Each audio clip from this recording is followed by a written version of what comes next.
नमस्कार दोस्तों, आप सभी का फिर से एक नए वीडियो में स्वागत है। आज का मेरा लेसन प्लान 11वां है, जिसमें कि प्रकरण टॉपिक है मेरा क्रिया है और उपविषय में व्याकरण है। यह जो हिंदी सब्जेक्ट का लेसन प्लान है। तो अगर आपको वीडियो अच्छी लगे तो लाइक कर दीजिएगा, दोस्तों के साथ शेयर कर दीजिएगा। अगर आप चैनल पर नए हैं तो चैनल को सब्सक्राइब कर लीजिएगा। चलिए वीडियो को स्टार्ट करते हैं।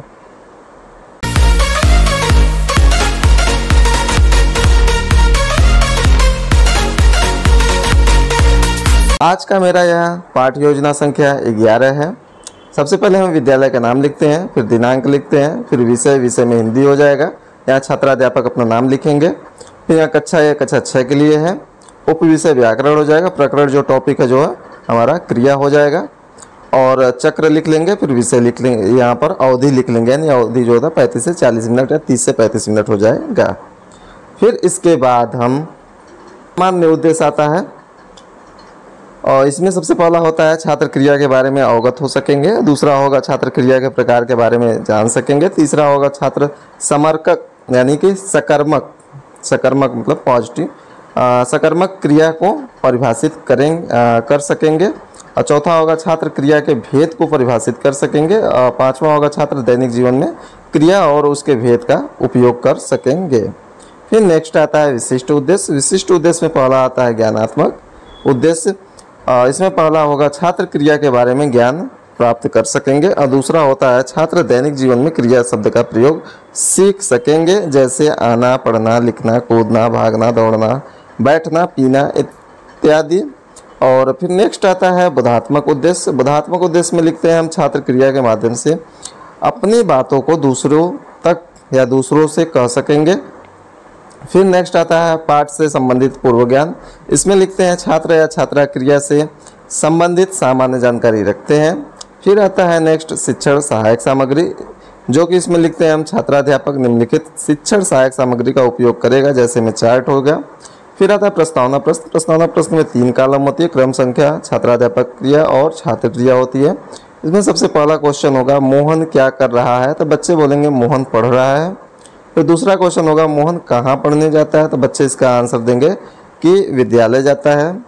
तीसरा क्वेश्चन होगा विद्यालय कैसे जाता है, तो बच्चे आंसर देंगे कि चलकर जाता है। चौथा क्वेश्चन होगा मोहन विद्यालय के मैदान में क्या कर रहा है, तो बच्चे बोलेंगे खेल रहा है। पांचवा क्वेश्चन होगा मोहन कहाँ बैठा है, तो बच्चे बोलेंगे कि मैदान में बैठा है। छठा क्वेश्चन होगा कि मोहन कहाँ जा रहा है, तो बच्चे आंसर देंगे कि घर जा रहा है।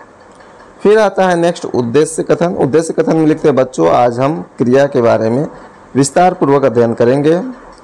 फिर नेक्स्ट आता है प्रस्तुतिकरण। प्रस्तुतिकरण में 6 कॉलम हो जाती है आपका शिक्षण बिंदु, अपेक्षित व्यवहार परिवर्तन, तीसरा छात्राध्यापक क्रिया, चौथा छात्र क्रिया, पांचवा शिक्षण विधि या तो उपकरण और छठा जो होता है श्यामपट्ट कार्य होता है या सहायक सामग्री होता है।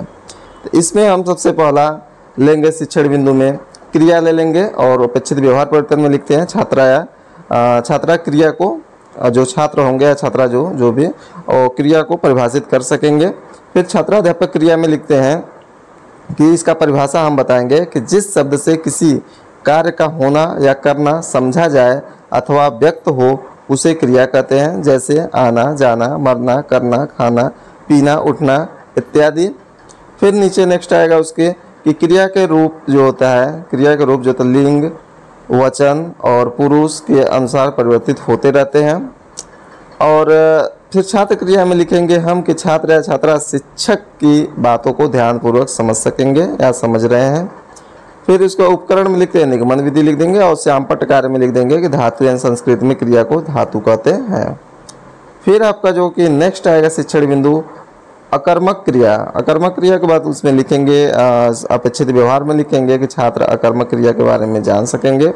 फिर छात्राध्यापक क्रिया में लिखेंगे अकर्मक का अर्थ है कर्म रहित, अर्थात कर्म के न होने से क्रिया अकर्मक। उदाहरण जैसे गाड़ी चली, लड़का सोता है, ये वाक्य कर्म रहित है।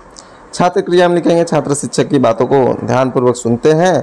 और उपकरण में लिख देंगे आगमन विधि। और यहाँ पे श्यामपट्ट पे लिख देंगे कि अकर्मक क्रिया में जैसे पूर्व अकर्मक क्रिया आता है और अपूर्व अकर्मक क्रिया होता है, 2 प्रकार के होते हैं। फिर उसके बाद हम क्या करेंगे नीचे नेक्स्ट आएंगे कि सकर्मक क्रिया किसे कहते हैं। अपेक्षित विवरण लिखें, छात्र सकर्मक क्रिया के बारे में अवगत हो सकेंगे। फिर आएगा छात्राध्यापक क्रिया में लिखेंगे कि जिस प्रकार अकर्मक क्रियाओं के अर्थ को स्वतः पूर्ण रूप से या पूर्ण रूप में व्यक्त करने या न करने के आधार पर पूर्ण तथा अपूर्ण भेद होते हैं। ठीक है, फिर नेक्स्ट लेंगे हम कि पूर्ण सकर्मक किसे कहते हैं, तो ये शिक्षण बिंदु हो जाएगा। और अपेक्षित व्यवहार में लेंगे कि छात्र पूर्ण सकर्मक क्रिया के बारे में जान सकेंगे। छात्राध्यापक क्रिया में लिखेंगे कि वे सकर्मक क्रिया जो अपने अर्थ को स्वतः पूरी तरह से व्यक्त कर पाने में समर्थ हैं पूर्ण सकर्मक कहलाते हैं या कहे जाते हैं। और छात्र क्रिया में लिखेंगे छात्र शिक्षक की बात को ध्यानपूर्वक सुनते हैं, और उपकरण में लिख देंगे निगमन विधि लिख देंगे। ठीक है, फिर इसके बाद नेक्स्ट आता है शिक्षण बिंदु लेंगे नेक्स्ट में हम कि अपूर्ण सकर्मक क्रिया, और अपेक्षित व्यवहार में लिखेंगे छात्र अपूर्ण सकर्मक क्रिया के बारे में अवगत हो सकेंगे।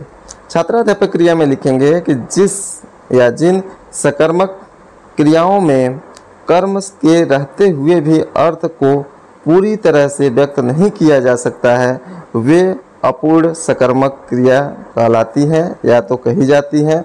जैसे वह मोहन को अपने पति नहीं मानती। ठीक है, और छात्र क्रिया में लिखेंगे कि छात्र शिक्षक की बात को ध्यानपूर्वक सुनते हैं, और शिक्षण विधि में लिख देंगे कि निगमन विधि हो जाएगा ये।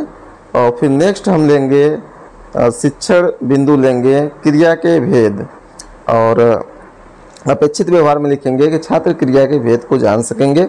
और छात्राध्यापक क्रिया में लिखेंगे कि क्रिया के 5 भेद होते हैं। पहला सहायक क्रिया, दूसरा पूर्णकालिक क्रिया, तीसरा द्विकर्मक क्रिया, और तीसरा होगा चौथा जो होता है नाम बोध क्रिया, और पांचवा जो संयुक्त क्रिया होती है। और यहाँ पे लिख देंगे निगमन विधि लिख देंगे उपकरण में। फिर नेक्स्ट हम लेंगे शिक्षण बिंदु सहायक क्रिया किसे कहते हैं, और अपेक्षित व्यवहार में लिखेंगे छात्र सहायक क्रिया के बारे में जान सकेंगे। और छात्राध्यापक क्रिया में लिखेंगे सहायक क्रिया मुख्य क्रिया का अर्थ स्पष्ट करती है, हूँ या थी या थे। और छात्र क्रिया में लिखें छात्र शिक्षक की बात को सुनते हैं, और उपकरण में लिख देंगे आगमन विधि लिख सकते हैं, और विषामपट पे लिख सकते हैं कि राम जाता है, मुख्य क्रिया जाता है। ठीक है, सहायक क्रिया है, और वह पढ़कर चला गया, पढ़कर जो होता है इसमें पूर्णकालिक क्रिया है। फिर नेक्स्ट हम लेंगे शिक्षण बिंदु लेंगे पूर्णकालिक क्रिया, और अपेक्षित व्यवहार में लिखेंगे कि पूर्णकालिक क्रिया को परिभाषित कर सकेंगे। और छात्राध्यापक क्रिया में लिखेंगे कि वाक्य का कर्ता जब एक क्रिया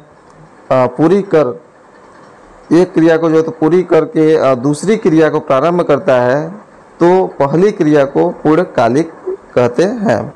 फिर नेक्स्ट हम शिक्षण बिंदु लेंगे कि द्विकर्मक क्रिया, यानी अपेक्षित व्यवहार में लिखेंगे कि छात्र द्विकर्मक क्रिया को समझकर परिभाषित कर सकेंगे। फिर छात्राध्यापक क्रिया में लिखेंगे कि जिस वाक्य में दो कर्म हो उस क्रिया को द्विकर्मक क्रिया कहते हैं। फिर यहाँ पे हम लिख सकते हैं श्यामपट्ट कार्य पे हम लिख सकते हैं कि जैसे राधा अपनी बहन को पुस्तक देती है, और या तो फिर बहन और पुस्तक में जो होता है कर्म जो होता है द्विकर्मक क्रिया होती है। फिर हम नेक्स्ट आ जाएंगे श्यामपट्ट कार्य सारांश में आ जाते हैं। इसमें सबसे पहले हम दिनांक लिखते हैं, फिर वहाँ कक्षा लिखेंगे, फिर विषय लिखते हैं, विषय हिंदी व्याकरण हो जाएगा। यहाँ पर प्रकरण जो होता है यहाँ पे क्रिया हो जाएगा, और यहाँ पर चक्र लिख लेंगे, यहाँ पर अवधि लिख सकते हैं।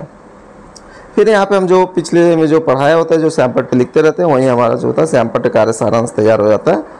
इसमें क्रिया में लिख देंगे कि जिस शब्द से किसी कार्य का होना या तो करना समझा जाता है उसे क्रिया कहते हैं। या क्रिया के भेद यहाँ पे लिख देंगे सहायक क्रिया, पूर्णकालिक क्रिया, द्विकर्मक क्रिया, नाम बोध क्रिया और संयुक्त क्रिया, ये सब हैं। फिर गृह कार्य दे देंगे बच्चों को कि प्रश्न पहला दे देंगे कि क्रिया किसे कहते हैं, दूसरा देंगे क्रिया के कितने भेद होते हैं, तीसरा देंगे क्रिया में संयुक्त क्रिया कहते हैं, मतलब क्रिया में जो होता है संयुक्त क्रिया किसे कहते हैं, और चौथा देंगे सहायक क्रिया किसे कहते हैं।